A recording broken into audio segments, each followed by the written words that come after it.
All right, the next 45 minutes are a very unique and special opportunity for all of us. So I just want to start by thanking our guests today, Bob Lee and Leslie Carmichael, are great friends of St. Francis and great friends of this community. I'm going to say just a couple words about who they are and why we've asked them to be here today, and then I'm going to turn it over to them. They want to engage you guys today with their work, with their ministry, and to get you guys excited about finding your own Hope's Corner. And so I just encourage you, if there's something that you brought with you today in your mind or on your lap, let's put that aside so that we can be fully and intentionally present here. We've never had a presentation quite like this as part of our social justice curriculum. So take this opportunity to just be fully present and see how much we can get out of it, okay? So not only are Bob and Leslie the founders of Hope's Corner, which is a feeding and shower ministry and so much more over in downtown Mountain View, they're also parents of a proud Lancer alumni, Ryan Lee, class of 2005. Yeah, clap it up. So they know what this community is all about, and they know how we do our best to instill a sense of faithfulness that leads us into action. And we hope that this class is going to be part of that educational experience, and that presentations and opportunities like today help all of us to really not just come face to face with the injustices of the world, but also face to face with those working for justice in the world. So I just invite you to, once again, be fully present and participatory when those opportunities arise, and give our full attention to Bob and Leslie.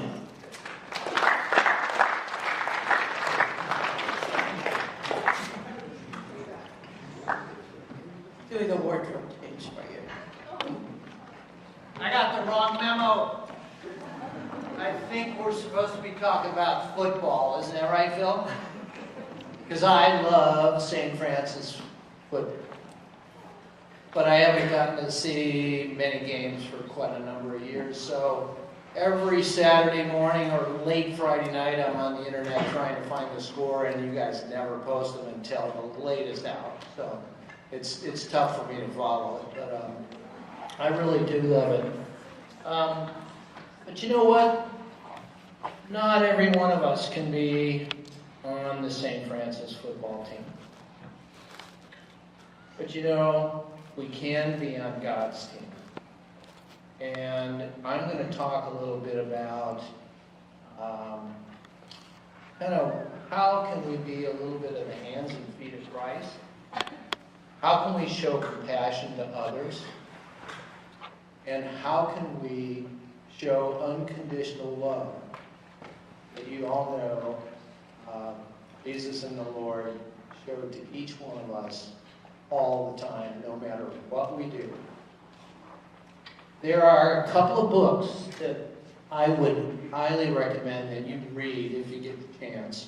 And I think you're going to get the chance to read one. One is called Tattoos on the Heart, and it's by Father Gregory Boyd, who was a priest in East LA in a parish that was full of gang members. And it was how he showed these gang members unconditional love, no matter what they did. He would always come back to that unconditional love. It's fabulous. The other one is by a guy named Bob Goff, and it's called Love Does.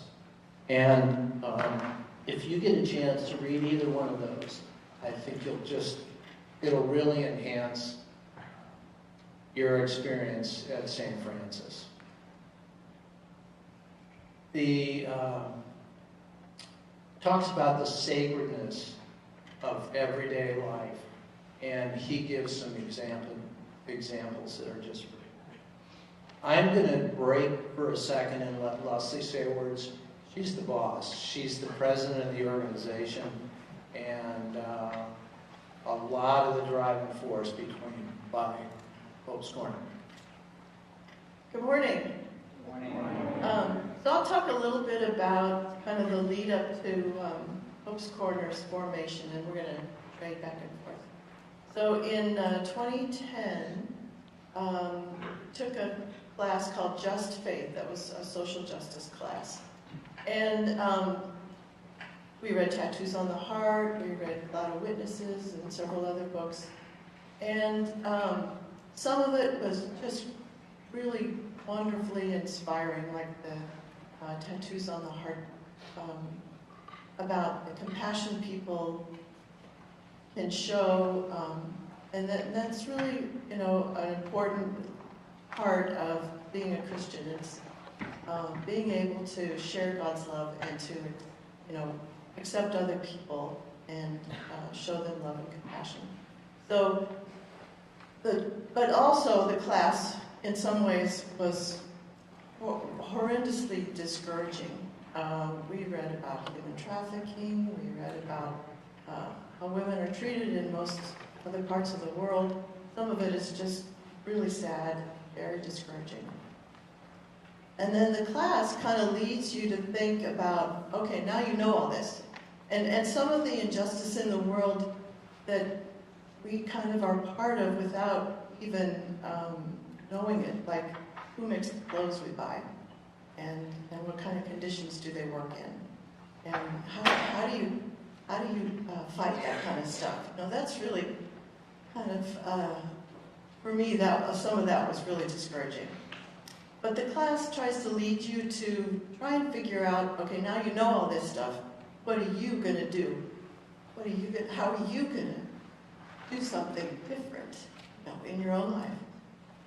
And so the class ended about November, and then just a couple weeks later, I get this phone call from the Los Altos UMC church office. And they said, hey, someone from Trinity in United Methodist in Mountain View called, and they're asking for some help restarting their homeless ministry program. Would you call them back? So there it was, kind of dropped in my lap. So I called them back, gathered up some of the folks from my class. We went and met and found out, kind of what their ideas were. And then we went and did some research on what other programs there were in the area for homeless or meals program. Their idea was to have a meals program. And we went to the Community Services Agency, we went to Our Daily Bread in Sunnyvale, we went to Sunday Friends at the Seventh-day Adventist Church on El Monte. We just tried to find out everything we could. We went to a Breaking Bread program in Palo Alto, tried to find out what all the other things were that was happening, and concluded actually there was not really a hot meal program in Mountain View. There was the senior lunch program, Monday through Friday. There was a food pantry at CSA, but there really was this big gap on the weekends. And so that seemed to be a fit with Saturday morning. We could do something Saturday morning and not antagonize the restaurants on Castro Street by taking up parking, right? So we wanted to also be good neighbors to the neighbors around the Trinity United Methodist Church. So we hatched this idea for a Saturday breakfast program. Then we went and talked to the county health department and found out, well, actually, you can't cook there because they don't have a real kitchen. They don't have a commercial quality kitchen. So then we had to see how we could make that work. It turned out the Los Altos kitchen was really close, being a commercial grade kitchen, and with just a few little fixes, we could get the commercial kitchen permit there. So then we talked to the city, and they said, yeah, okay, well, that could probably work there with the zoning and all that stuff. You have to get a use permit, you have to have a public hearing, and before that, you have to have a community meeting and invite the community and listen to what they have to say. So we planned for that, and we sent out notices and kind of steeled ourselves for opposition, right? And lo and behold, there was no opposition. In fact, some of the people who came from the neighborhood are now on our board. So it turned out to be a really welcoming community. And also throughout this process, we tried to reach out to some of the homeless we could find in the community and talk to them and try to understand what needs were there and how our meal might, help them and be comfortable for them. And so with all that took pretty much 9 months. And so we started in September 2011 with our first meal. And so we had gathered up a steering committee of folks from Los Altos UMC and Trinity UMC and some homeless advocate groups. And so that's how we started. And we learned every week. We learned a little more about how to put on a program like that and made adjustments all the time to make it welcoming, make it comfortable. So we carried on like that, 2011, with the Saturday breakfast. It kind of grew a little at a time. I think the first Saturday we made it, we had 20 people. And, a year later, we probably had over 100. So it just kind of grew gradually. And in the process, we got to know the folks that came to eat the breakfast with us. And I think Bob's going to talk a little bit more about that. Before I do that, we talked about the call and being on God's team. And I don't know how many of you have ever seen the movie Evan Almighty with Morgan Freeman playing God. It's about Noah's Ark. And so how do you get the call? Does your phone ring? And there's a voice like Morgan Freeman that says, "Hey, this is God, and this is your call." Or do you get a text, you get an email, you get a tweet? No, you probably don't get any of those. I know I didn't. The call to work with God and be the hands and feet of Christ is more or less an evolution, and it's not a revolution. It doesn't happen, boom, just like that. You have a wonderful experience here at St. Francis through your service exposure. It allows you to go out into the community and to experience all kinds of opportunities for helping the vulnerable and the unfortunate. It's kind of like going to Baskin Robbins and getting one of those little tiny spoons and getting a free taste. So you've got that opportunity to go out and develop interests that you can expand on later in life. Right now, we're kind of waving at Jesus. And this is your time to really discern what you really want to do to follow him. My call kind of started, I think, and I think about this a lot. Years ago, one of the things we used to do was disaster recovery work. And we went to Mississippi right after Katrina and started rebuilding the communities. One of the most important things there was not so much that we're pounding nails and hanging sheetrock and all that, but we provided a caring Christian presence to the homeless. And if they were having a bad day and they needed to sit there and just chat about their experiences and what they were going through in their life, we would stop what we were doing and we would listen. That's a very important thing to learn as you go along the way. One of my favorite sayings that I heard when we were down there is, don't tell God how big your storm was. tell the storm how big your God is. So the class that Leslie was talking about, compassion.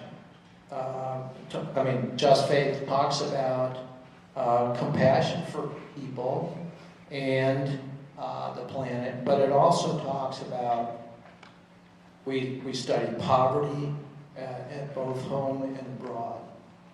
And we really work to broaden our knowledge and relationships with others who are poor and vulnerable.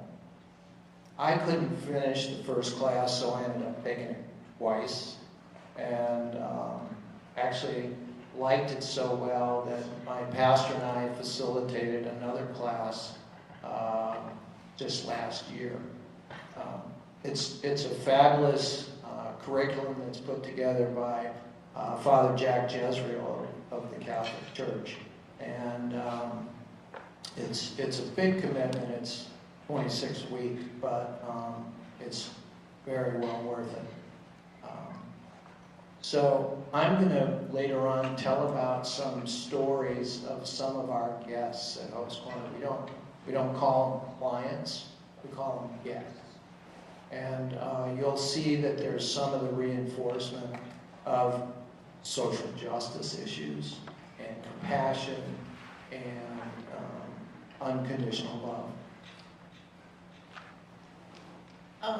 From the beginning, Hope's Corner and our little steering committee, we decided we were going to not only work on the charity and the things, i.e. the free meal and being a supportive presence for people, but also on the social justice end of things and trying to address the systems that created these problems in the first place. And early on in Hope's Corner's history was when Palo Alto was considering an ordinance that would make it illegal to sleep in your car anywhere in the city. And we were appalled that basically they would criminalize being homeless. And here were people who had nowhere to go, but they did still have a car, or they had no apartment or house, but they did still have a car. And really, you're going to make it illegal for them to sleep in their car? And what is that saying about how we treat in our community who,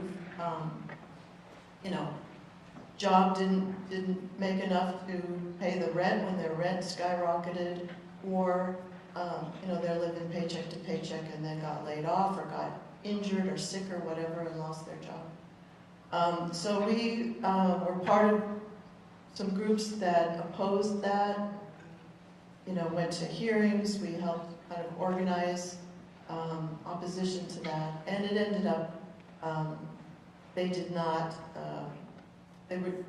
go forward with it in the end, mostly because the city of Los Angeles did something different and got taken to court, and their ordinance got struck down.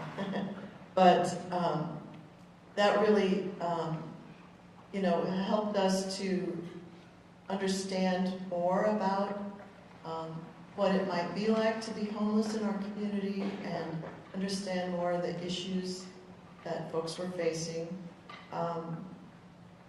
And at the same time, from the beginning of Hope's Corner, we started raising money for a new kitchen because we knew that this kind of off-site preparation of the food and then reheating it and hauling it down, that really wasn't going to be sustainable forever. And so when we raised enough money to do a bathroom remodel with showers, we went ahead and did that. We knew that to get a permit for a commercial kitchen, you were going to have accessible restrooms, accessible to disabled people. And so we were either, once we had the money for that, why not go ahead and build it and let people have that to use instead of waiting to build it at the same time as the kitchen. So by then we realized that a big issue for people who are homeless, whether they're living in their cars or living outside, was showering. People were going to Coverly And then the city kind of stopped making that available. And at that point, we decided it was time to go ahead and build the restrooms and include showers. And so we started offering free showers on Saturdays at the same time we do the breakfast.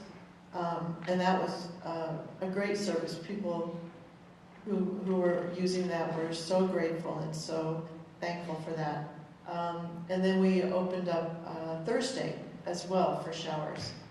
And one of the other things that I'm really proud about Hope's Corner is that we try to collaborate with other agencies so that we're not duplicating something else that other agency is already doing. So the Community Services Agency, they do case management, they have social workers that are trained and licensed and are able to help people connect with services they need and help counsel them so that they can make improvements in their lives. And so we worked with Community Services Agency to have a case manager on our site during the Thursday shower hours. And we were surprised actually how many of our shower guests were not already CSA clients. And so we were really happy that this was a way they could make those connections and take advantage of those services, kind of one-stop shopping to get your shower in and see a case manager all in the same visit. And we've also developed the collaborations with the Silicon Valley Bicycle Exchange. A lot of our homeless guests get around on bicycles, and bicycles, as you probably may have experienced, get stolen a lot. And so normally the Bicycle Exchange gives their they repair donated bicycles and then donate them back to service organizations. And normally they do that in batches of like 20 or 30 bikes at a time, which we couldn't, have a space to store that many. But for us, we worked out a deal where they would provide bicycles to us 1 or 2 at a time, which was perfect. So we have a fellow on our team, one of our volunteers, who's like Kevin, the bicycle guy, and our guests know to go to him when they need a bike, and Kevin will go to the Bicycle Exchange and say, hey, I need a bike for a fellow who's 6'2" and 100 and whatever, and then they provide the bike the right size. So that's another really great collaboration. And it's part of, I think, the whole idea that we all have different talents, we all have different gifts to contribute. So our steering committee, we have people that have different gifts, and that's kind of how the whole thing comes together. And also the organizations in our community, they have different missions, they have different talents, they have different resources.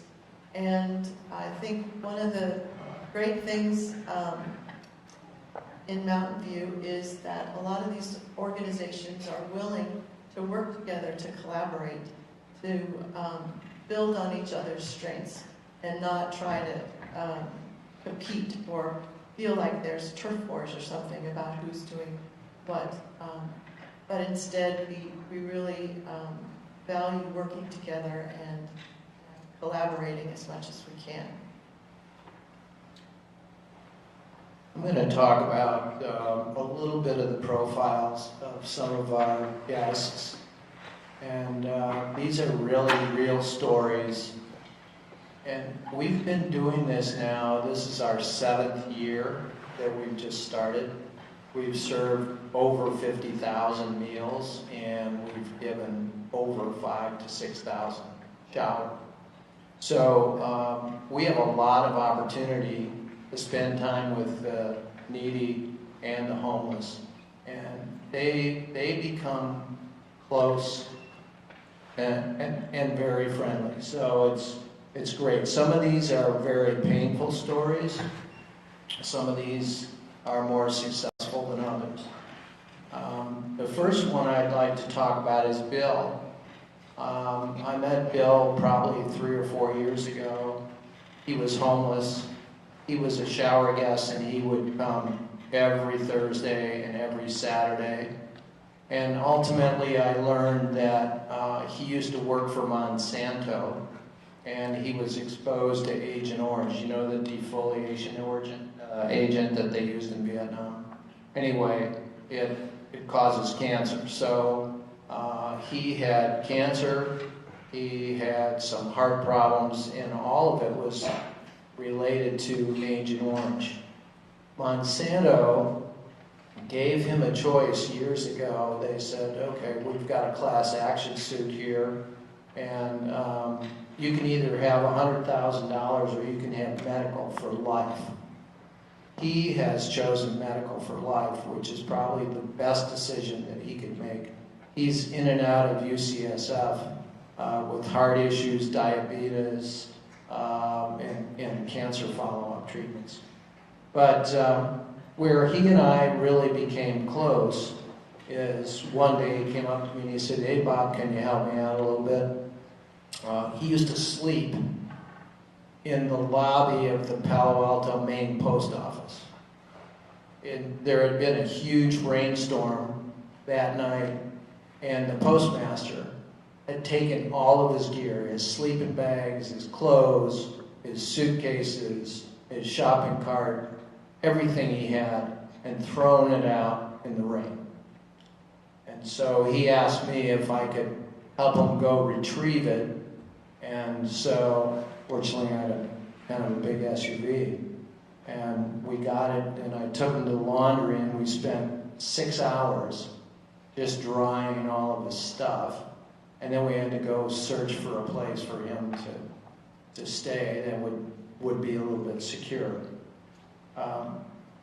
Ultimately, our friendship blossomed even more, and he was allowed to get a service dog. So I was able to go with him and help him pick up his service dog, which was really, really fun. And now that he's housed, he still comes by the showers and the meals program just to check in on us and see how we're doing. He'll text me or call me a couple times a week, and we're just good friends. The next guest came to us just, boom, out of the blue. She just showed up at the front door. And the first time I saw her, she's standing up against the wall, like this. I didn't know what was the matter with her, but I engaged her and thought maybe she was having some mental issues or whatever. But as it turns out, she had had a stroke. When she went to the hospital, I think she was hospitalized for at least 30 days. She came back to her home. She had a home with a landlord, and the landlord had gone in there and thrown all of her stuff out of the house and evicted her. She shows up just being newly discharged from the hospital, and all of her stuff strewn all over the yard. Fortunately, it was the time that a group called Home First had just opened a cold weather women's shelter at the church. And so we were able to get her a referral and get her into the shelter immediately. She stayed until they closed for the season. We helped her get her resume back together. She used to work for a radio station. And we ultimately got her reconnected with her old job. So I haven't seen her yet this fall. I hope she doesn't show up at the shelter again. But sometimes when they go off and they're successful, you don't hear from them. But that was a pretty good story.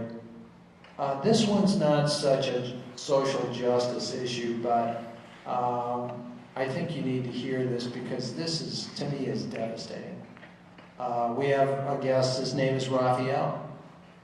And Raphael lives in a dumpster behind a Safeway. And he says, you know, Bob, you know what the good news is? The good news is that I went to high school, and he said, you know, Bob, I've got nothing to do and all day to do it in. So I get bored and so forth. So we hooked him up with the bicycle exchange because he was kind of mechanically oriented, and he'll go over and volunteer there, and he's gotten some other contacts because he's so mechanically oriented that he helps people. He'll help the other homeless guests fix their bicycles, and every once in a while he'll pick up a side job doing stuff like that. And then our buddy Andre. The first Saturday I was at Hope's Corner, I was wearing my son's St. Francis football jersey, and he said, "Oh, did you go to St. Francis?" I said, "No, but my son did." And he said, "Do you know Brad and Kevin Lazarus?" And you may not know those names, but Kevin was a classmate of my son's, and Brad was the head golf professional at Palo Alto Municipal Golf Course. And Andre used to work on the driving range, picking up golf balls and distributing those, and every once in a while he'd give too many to somebody that wasn't supposed to get any, and so he'd get in trouble in and out. One of his issues was anger, and he was racially profiled, but at least he said, just about every place that he went. He lived in his vehicle, and if you drive by San Antonio and El Camino once in a while, you'll see this thin as a rail guy that usually wears a cap, and he has this cardboard sign there. It's always different, but it's the angriest statement I've ever seen. He looks like he'll bite your head off, but he's the friendliest guy in the world. So he had made some mistakes earlier in life, and the police caught up with him, so he got busted. And so I accompanied him to all of his attorneys' meetings. We hooked him up with the public defender, and I went to court with him for his sentencing, and he was put in Elmwood. And sometimes they'll just pick you right up on the street, and if you have your vehicle there, they don't care about the vehicle, so it's just going to sit there and somebody's going to tow it, and then you're going to have a huge bill when you get out of Elmwood. So Hope's Corner decided to get his vehicle, and we found somebody that said, okay, we can keep it on our property, because all of his belongings were in the vehicle. And it was running a little bit rough, so Lussie and I chipped in and we got it tuned up. And then, and this is the most ridiculous thing, and I think it's going to change, but inmates are released after the end of their time right after midnight. In the middle of the night, not too many buses are running around town. And so I went over there and picked him up. And fortunately, his car had been tuned up, and we had permission from the mechanic to let Andre sleep that night in the parking lot in his vehicle. So he basically has never forgotten that we had his back when he was in Elmwood, and we used to go visit him and put a little money in his spending account so he could buy soups and so forth. But he came up to me one day and he said, "Why did you help me?" And all I could say is, we're brothers and sisters of Christ, and that's what we do. And he's never forgotten it. He talks about it all the time. Okay, unless he said we're running out of time, so I think we'll open it up for questions right now.